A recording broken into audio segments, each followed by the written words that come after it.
To make peace, scientists built the ultimate weapon of war. To fight fascism, they unleashed the power of the atom. Theoretical brilliance and engineering grit gave birth to an ethical nightmare, the atom bomb. Now, the Manhattan Project on Modern Marvels. At 5:30 a.m., July 16, 1945, scientists and dignitaries awaited the detonation of the first atomic bomb in a desolate area of the New Mexico desert, known aptly as Jornada del Muerto, or Journey of Death. They had taken bets on how much power their creation might unleash, but many wondered whether the weapon would work at all. There was, however, one certainty. If the atomic bomb detonated, the world would never be the same. This story is the great tragic epic of the 20th century. If I were going to give it a theme, the theme would be humankind invents the means of its own destruction. And in order to do so, scientists, engineers, and the Army teamed up in an effort dubbed the Manhattan Project.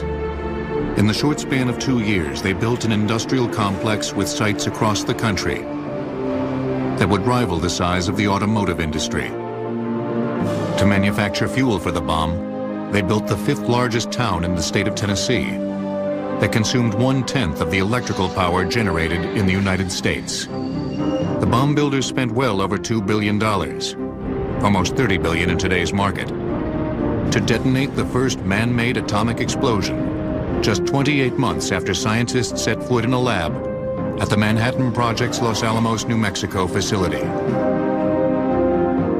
Nonetheless, that July morning in 1945, many of the world's top physicists watched anxiously at the test site 200 miles south of Los Alamos, awaiting the results of their labors. 5, 4, 3, 2. But this countdown had really begun 12 years before, when many of these scientists escaped the coming of fascism to Europe.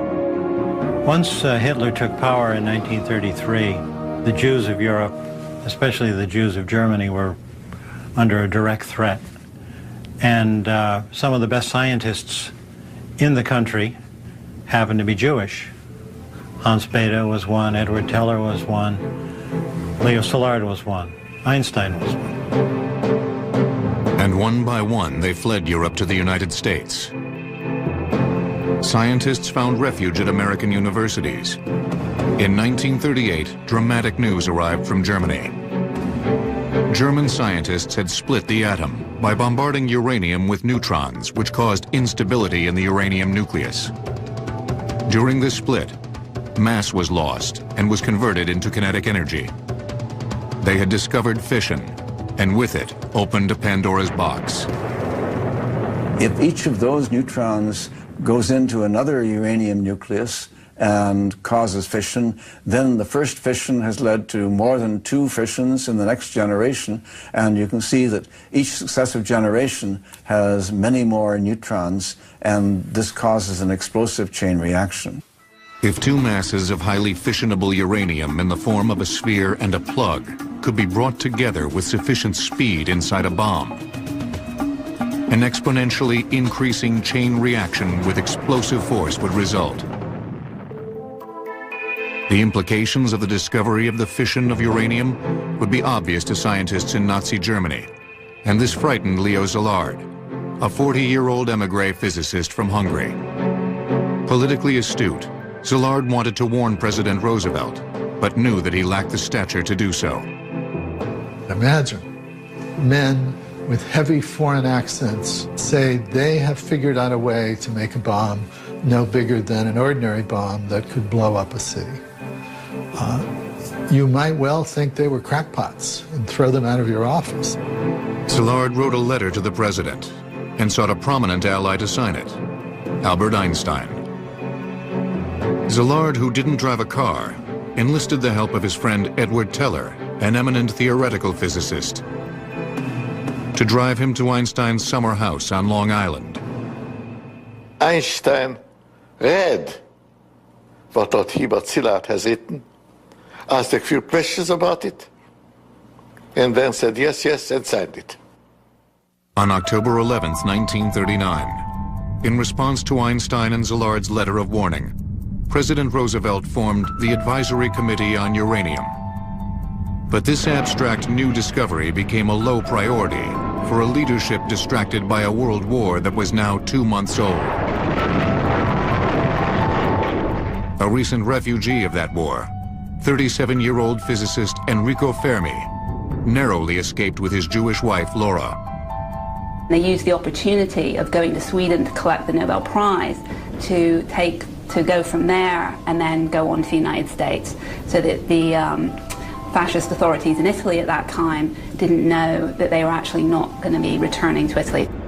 Together with Leo Szilard at Columbia, Fermi tackled the first obstacle to the bomb: the question of whether or not a sustained chain reaction could be induced in a uranium reactor.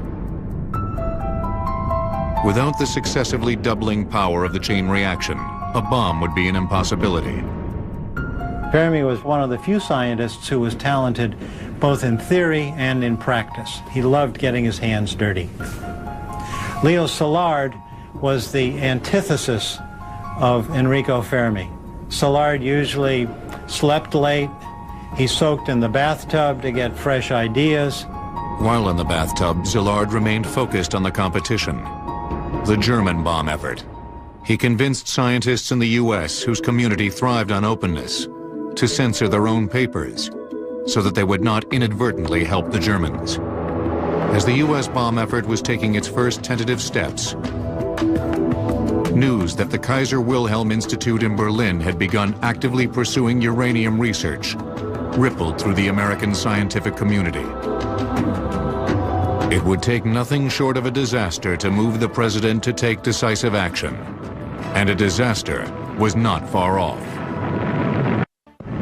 On December 7, 1941, the Japanese attacked Pearl Harbor, sinking 19 U.S. naval vessels and killing more than 2,000 soldiers. No matter how long it may take us.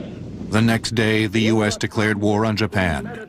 World War II was no longer just Europe's war. And their righteous might will win through to absolute victory. America's entry into the war had a galvanizing effect on its moribund atomic bomb effort.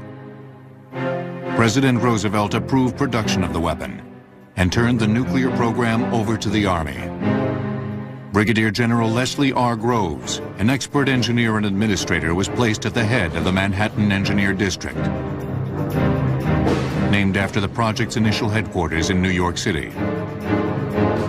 General Groves, having just finished building the Pentagon, was absolutely disgusted to be assigned the Manhattan Project, as it came to be called. He was sure it was a boondoggle. He was sure you could never do such a thing. But at the University of Chicago, Szilard and Fermi were taking the first steps in proving Groves wrong. They were trying to demonstrate that the fission process could be harnessed by launching a sustained chain reaction in uranium.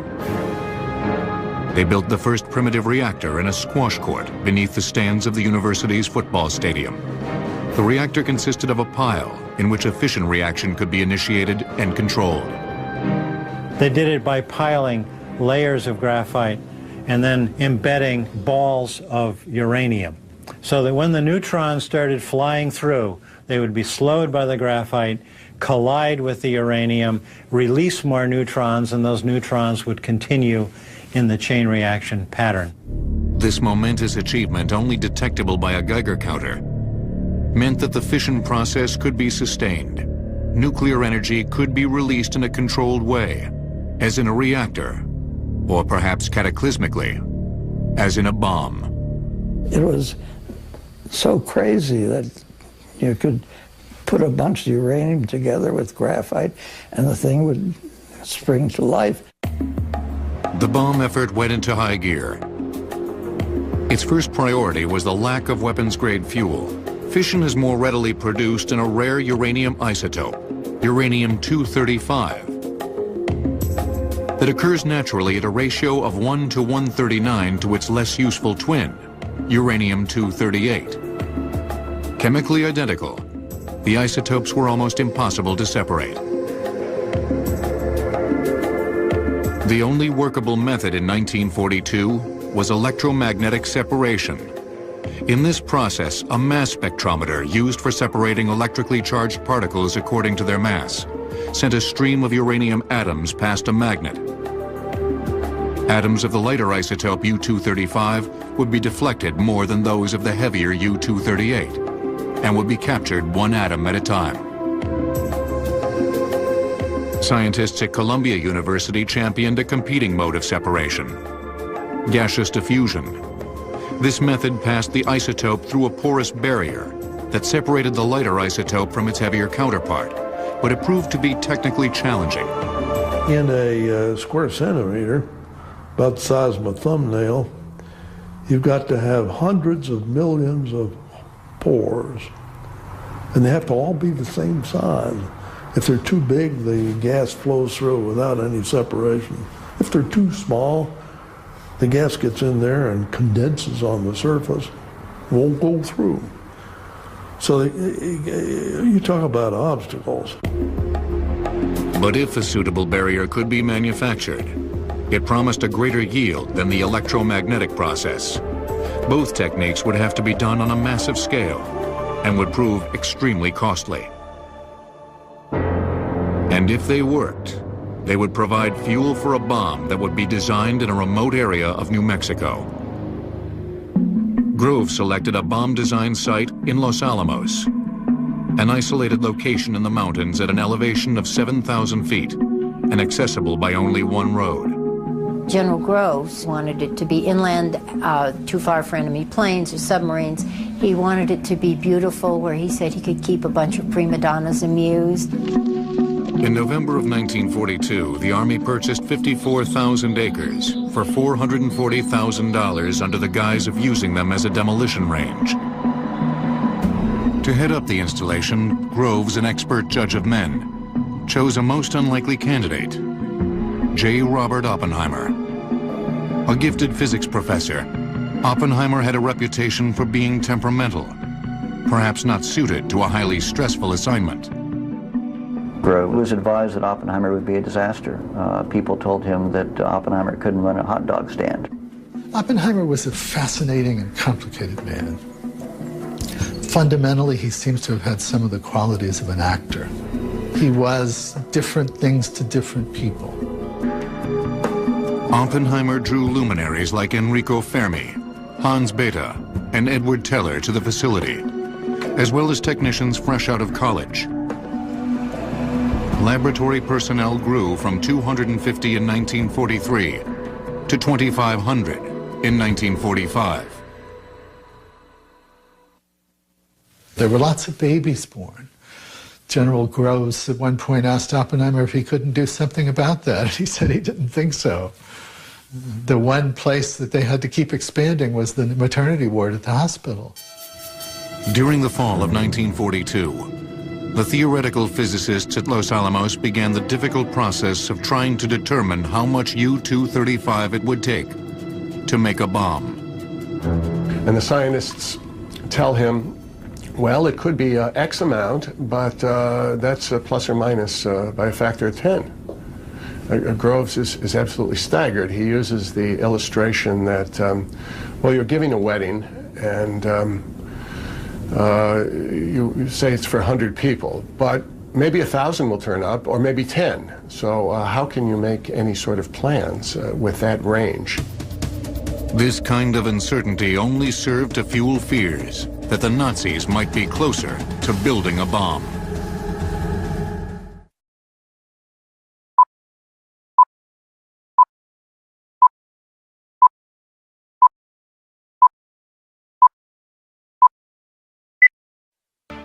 On December 28, 1942, President Roosevelt approved an additional $500 million investment in the Manhattan Project.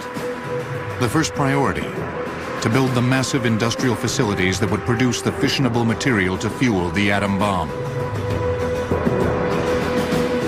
Robert Oppenheimer's team of physicists doubled the amount of uranium-235 thought necessary to achieve critical mass and sustain an explosive chain reaction to 200 kilograms. Their calculation, made without adequate samples of U-235 for tests, would prove to be 10 times the required amount. The scientists at Los Alamos also studied tampers, barrier materials that would slow the expansion of the critical mass and reflect neutrons back to feed the fission process inside the bomb. Determined to have the atom bomb ready for use in the war, General Groves notified contractors in Oak Ridge, Tennessee, that they had a scant 6 months to build the massive electromagnetic calutrons, designed by Ernest Lawrence at the University of California in Berkeley. These calutrons would be used to separate U-235 from U-238. Lawrence was, to some extent, an engineer. He was comfortable with a soldering iron and with wrenches and with the tools of the trade, with building machines. In February 1943, construction began on the calutron site that was given the deliberately nondescript code name, Y-12. These gigantic structures contained multiple calutrons, box-shaped collection units that were configured in a racetrack layout. A magnetic field passed throughout the entire oval of calutrons, causing the divergence of streams of U-235 and U-238, so that the separated isotopes could be collected. A single calutron could capture a mere 10 grams of U-235 daily. A staggering total of 1,152 would be built by war's end. Because of the intense time constraints, Groves could not afford to build pilot plants, facilities to test the scaling up of the laboratory processes. They're physically building Oak Ridge and Y-12, the electromagnetic separation plant, before the design drawings had even been approved. And it's incredible that you would never do this in civilian life, and you would never do it short of a wartime emergency that is dire. They turn the Alpha-1 racetrack on to make the first uranium, and everything goes haywire. That the magnets are so strong that they pull nails out of the wall. Groves arrived and shut the plant down. His response was characteristic of his approach. Since the racetracks were not operating to capacity, more would have to be built to supply the bombs. As a result, the town of Oak Ridge continued to grow to house an expanding workforce. 75,000 people would ultimately come to live at the site. Groves used creative means to recruit them. It was hard to get construction workers during the war. His solution was to put out ads saying, "We can't tell you what you'll be doing, but there'll be steak every night on the table." Once hired, workers were instructed to be evasive about what they were doing. If anybody asks you what you make in Oak Ridge, you tell them you're making the lights for the lightning bugs, or that you're making the holes for the donuts. Meanwhile, at Los Alamos, design work was underway on the Gadget, as the test bomb came to be known. The main obstacle was how to quickly assemble two smaller subcritical masses into one larger explosive one. The bomb design that they came up with was a gun design. Inside the bomb, a cannon would fire one piece of radioactive fuel into another at 3,000 feet per second. The pieces would have to come together fast enough to prevent spontaneously emitted neutrons from melting the fuel, causing the bomb to fizzle rather than explode. But the engineering aspects were daunting. It's one thing to say you can shoot a piece of uranium at a second piece, but how do you do it? How fast does it have to go? How do you stop it at the end? How do you keep it together long enough as a mass so that it does go high order and give you an atomic bomb? Oppenheimer led the effort to overcome these obstacles by setting an example for his team at Los Alamos. In the middle of the night, something could be done. In would walk Robert just at the right time to see how it went. He was interested in everything, in the explosives, and the mechanics, and the chemistry, and the bomb itself, of course. And this is what makes all the big laboratory of thousands of people working together cohere. Oppenheimer was living on coffee and martinis and cigarettes. Groves was eating Whitman chocolate samplers and sleeping soundly, whereas Oppenheimer was anguished. You know, they were just so different. But they seemed to be able to mesh, and they certainly had a common goal. And this common goal was about to reach a new level. As scientists refined the design of the Gadget, a new man-made element, plutonium, was gaining favor as a possible fuel. Identified in 1941, plutonium was almost twice as likely to undergo fission as uranium-235 and could be produced on a large scale by irradiating uranium in nuclear reactors. In order to produce plutonium, 3 production reactors were designed by engineers at the University of Chicago that would be built in Hanford, Washington. Groves initiated the construction at Hanford on August 27, 1943, with a labor force that had been recruited to the area. Numbers as high as 60,000 construction workers living in tents out on the Hanford Reservation. So the government went in and bought up 500,000 acres out in the desert of eastern Washington, created this remote construction site, and literally in a matter of months constructed large-scale engineered structures for plutonium production. But Groves was not content to rely on just 2 approaches, Y-12 and Hanford, to produce the weapons-grade fuel for the bomb. By September 1943, he had begun construction on a 3rd, K-25, a gigantic gaseous diffusion plant at Oak Ridge. In the diffusion process, a gaseous compound, uranium hexafluoride, passes through a cascade of barriers, each one giving a slight enrichment of the lighter isotope, U-235. The difficulty lay in finding a barrier that would not be degraded by the very corrosive gas. Scientists and engineers were not able to manufacture a satisfactory barrier until a year after site construction began on K-25. A building that would ultimately cover more area than any structure ever built.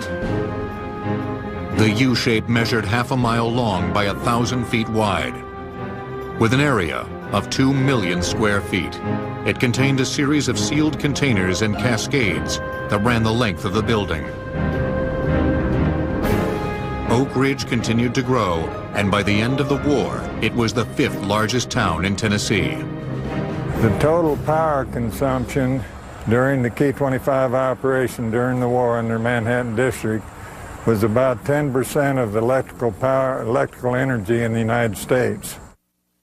If you look at the size, the scope of the K-25 site in the Manhattan Project, I don't think there's been any engineering feat to date comparable to what was done within the time frame. It was looking less and less likely that enough U-235 could be produced to impact the war. At the same time, the alternative, plutonium, was proving to be equally tricky. Impurities in this new element were leading to increased neutron activity that would cause bombs to pre-detonate, to fizzle before the 2 halves joined in a critical mass. There are production problems at Oak Ridge. They're not sure they can even make any uranium at that point, uranium-235. And so if they can't use plutonium in a gun, there may in fact not even be an atomic bomb. It's a real crisis. It's at that point that I think Oppenheimer's talent comes to the fore, where he brings in the people, new people in fact, and he reorganizes Los Alamos, that brings people in to solve the problem of how to make a plutonium bomb. The plutonium bomb's new configuration called for an outer shell of explosives that would direct symmetrical shockwaves inward, compressing a subcritical central mass of plutonium. The resulting increase in the density would shrink distances between nuclei, thus starting the explosive chain reaction. Nobody had ever taken high explosives, wrapped them around something, and got a symmetrical explosion. And so they weren't even sure they could do that technically. It was a very, very tough engineering problem. So from May 1944 until about August of 44, the laboratory wrestles with this problem. By late 1944, K-25, the gaseous diffusion plant, was producing enriched U-235 that ran through the magnetic calutrons to effect a further enrichment. This 1-2 punch generated enough fuel for 1 gun-type bomb. But if, as military strategists thought, it would take more than 1 bomb to break the enemy's will, then it was crucial that the upcoming test of the new plutonium implosion bomb work. All this uncertainty only served to heighten tensions at Los Alamos as scientists and engineers prepared for the first detonation of an atomic weapon. If the implosion design was successful, it might bring an end to the war. Weapon design for the uranium gun bomb was completed by February 1945. Confidence in the weapon was high. They named it Little Boy for its relatively small size, 10 feet long and less than 10,000 pounds. Designers considered a test prior to combat use unnecessary and impossible, since there was only enough U-235 for one bomb. The design for the more complicated plutonium-fueled implosion device, dubbed Fat Man for its rotund shape, was approved in March, and a test was scheduled for July.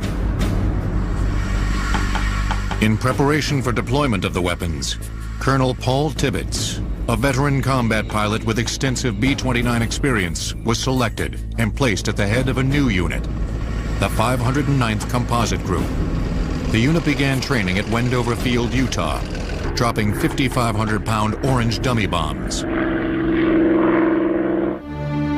On April 12, 1945, President Roosevelt died in Warm Springs, Georgia, bringing Vice President Harry S. Truman into the Oval Office. Secrecy on the Manhattan Project had been so tight that Truman was not privy to the bomb developments and had to be briefed extensively in his first weeks in office. Less than 1 month later, German armed forces in Europe surrendered, but Japan did not. In June 1945, Tibbets and his unit moved to Tinian Island in the Pacific, 1,450 miles from Tokyo, where the Navy's Seabees had built the world's largest airport to accommodate Boeing's new B-29 Super Fortresses. The island was selected because it was within striking range of Japan. Number 2, it had the longest runways. Number 3, it had the facilities there to modify the area where we're going to load the bomb. I wanted to have my crews fly over enemy territory because they were not used to flying over enemy territory. I wanted to get practice flying, being shot at, flying alone.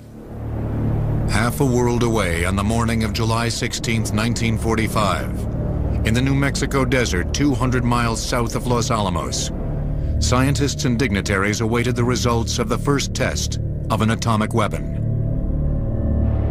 Oppenheimer had given the test of the implosion device the code name Trinity, a reference to a devotional poem by 17th century English poet John Donne.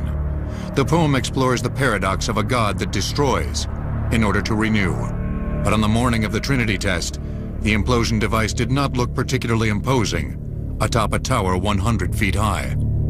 One of the guys said that really the Trinity device owes a tremendous debt to 3M because most of it was held together with masking tape. It was a garage bomb, basically. And it literally takes about 3 days to assemble one of these wartime devices. Think of them as crude laboratory devices. They're not production designs. You don't roll them off an assembly line. You've got to worry about, have we done everything right? What's missing? And there are stories where people last minute have a nightmare that they put something together wrong, actually go back in and discover that, oh, I inserted this wire backwards or that one. The scientists waited anxiously at their posts. Some feared success because of speculation that the bomb might ignite the atmosphere and destroy the world. Teller was 20 miles away at Campagna Hill with Lawrence, and Teller mostly scared everybody to death because he was putting suntan lotion on his face and in his hands and as a guard against the ultraviolet from the bomb. This is 20 miles away. All the scientists were 20 miles away, but most feared a dud, especially since a blank test of the explosives surrounding the core had failed just days before.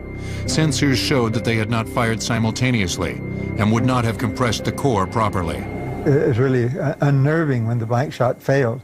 The normal anxiety that one might have had with a device on which you had worked but had never been tested fully was heightened by the failure of the blank shot. General Groves was lying on the ground in the prone position, facing away from the blast. What he said was going through his mind was, what was he going to do when the timer got to 0 and nothing happened?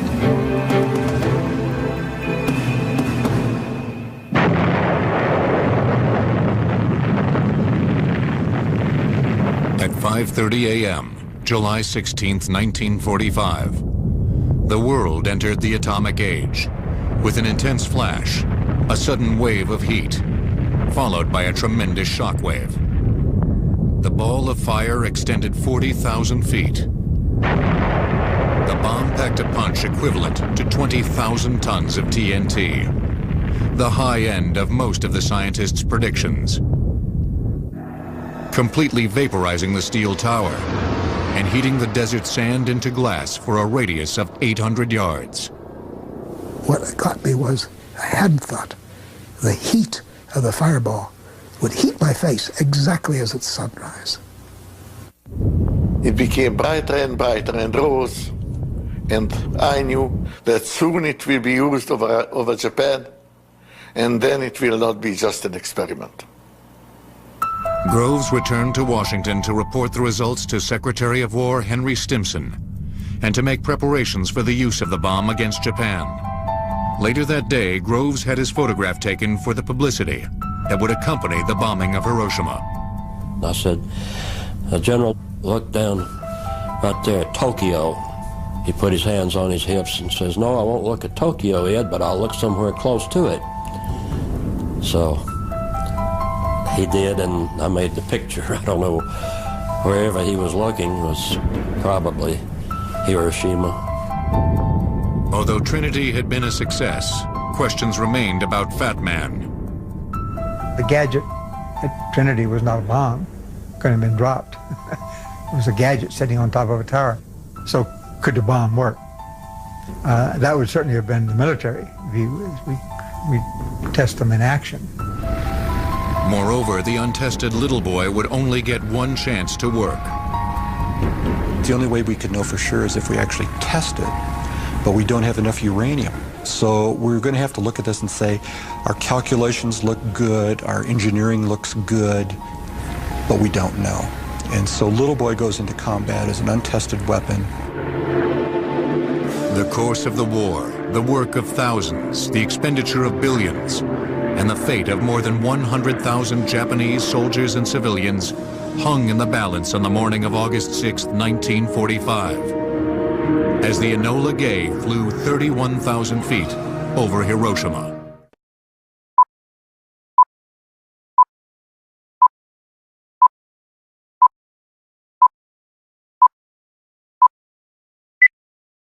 Demonstration of the atomic bomb over an uninhabited area prior to its use against Japan. General Groves heard about the petition and ordered that it not be circulated at Los Alamos. Then, to undermine the petition, he conducted a poll of atomic scientists. What do you think of a demonstration? To his chagrin, 83% of the people answering the poll said some sort of demonstration was preferable to bombing civilians. So then Groves saw to it that the petition was bottled up at Oak Ridge until after the bombs fell on Japan. There was, however, strong support, particularly at the highest levels of government and the military, to use the bomb swiftly against Japanese cities. There was every incentive to use this weapon to scare the Japanese into surrender before the Russians got in on the post-war settlement. What our military leaders feared was what happened in Korea, where there was a North Japan and a South Japan, and the North Japan was communist and the South Japan was capitalist. Moreover, the assault on the Japanese mainland, scheduled for November of 1945, would include 1.5 million Allied soldiers. Casualties in the Pacific indicated that losses would be heavy. By the end of the Second World War, we were so angry at the Japanese. They had started the war, they had fought furiously and brutally. They had slaughtered civilians. We had, by that time, totally destroyed their Air Force. We had totally destroyed their Navy. And yet they wouldn't surrender. In the spring of 1945, General Groves chose populated Japanese cities as potential targets to demonstrate the bomb's destructive power and end the war as quickly as possible. Once selected, the cities on his short list were off limits to Allied bombing raids. They would be saved in order to be destroyed. The final decision rested with the president and was made on June 1st after a conversation with his Secretary of State, James Burns. And at one point, Burns said to Truman, "Mr. President, what will you tell the American people at your impeachment in 1946? When they find out that you had a weapon that could have ended the war and saved American lives, and you decided not to use it." I think that probably was the decisive argument for Truman. He'd been in World War I, and he knew what it was to fight and die. And I think he was interested in stopping it as quick as he could, and I certainly admired the man for what he did. Let there be no mistake. We shall completely destroy Japan's power to make war. If they do not now accept our terms, they may expect a rain of ruin from the air, the like of which has never been seen on this earth. At 2:45 a.m. on August 6th, Paul Tibbets lifted the Enola Gay off the runway on Tinian Island. I thought the airplane will probably go down in history. And I wanted to be sure that, in my mind, there could be no other B-29 that would have the same name. Well, my mother's name, Enola Gay, fit the bill because I knew there could not be two Enola Gays. On August 6, 1945, at 8:15 a.m., the gun model uranium bomb Little Boy dropped from bomb bay doors of the Enola Gay. 43 seconds later, the bomb detonated 1,900 feet above Hiroshima with a force of 12,500 tons of TNT. I could see little bits of Hiroshima down there, but I couldn't, there was nothing there but black boiling mess. And steam was coming up, there were bubbles, and that's the way that thing looked.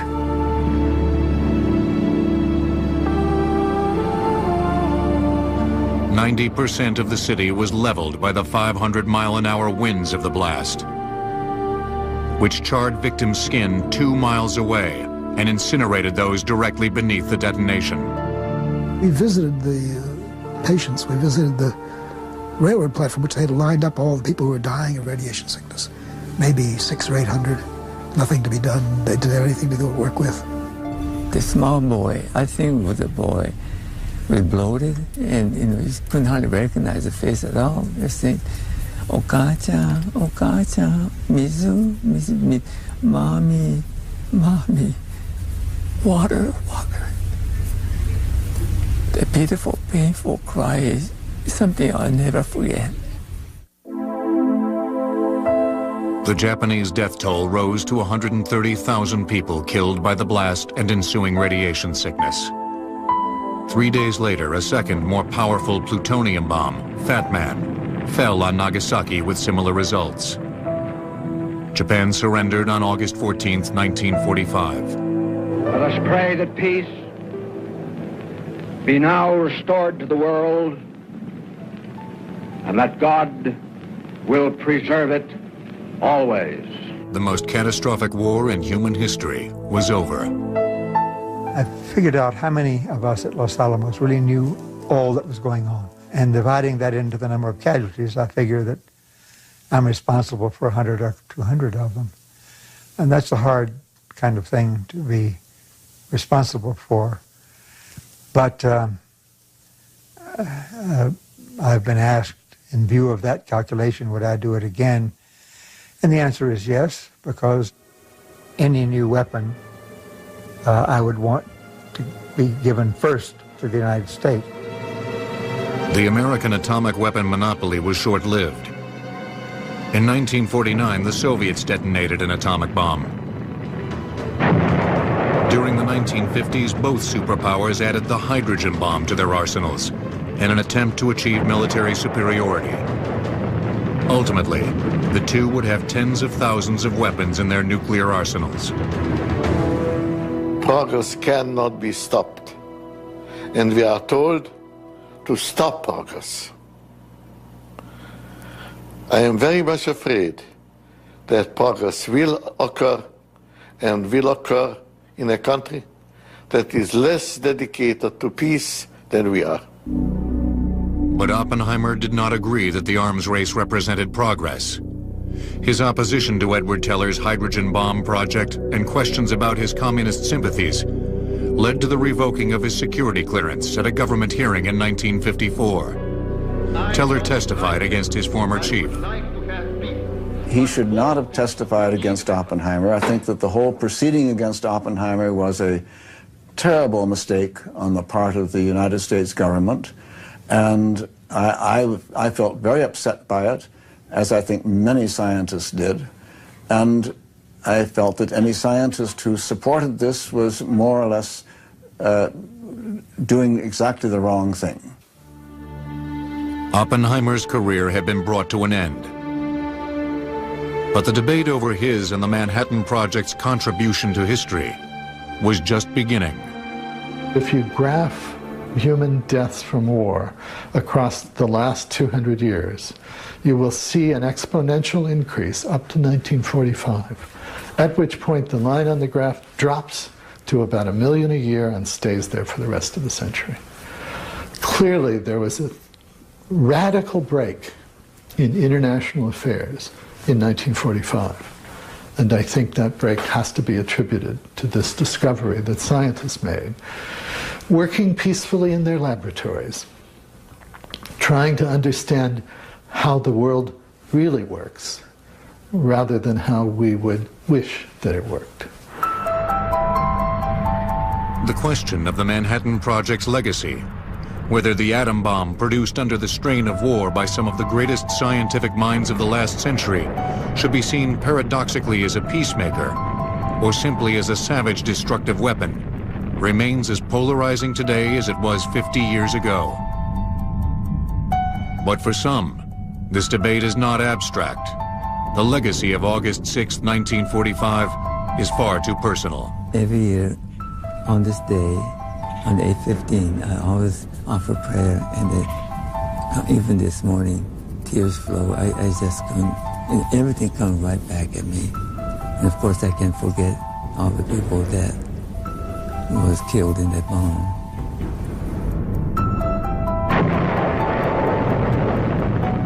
But perhaps the most lasting effect of the Manhattan Project.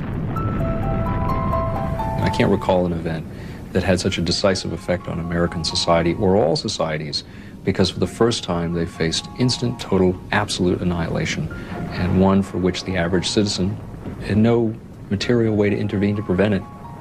It shattered this sense of security and of confidence in American society, I think unlike any other event in our history.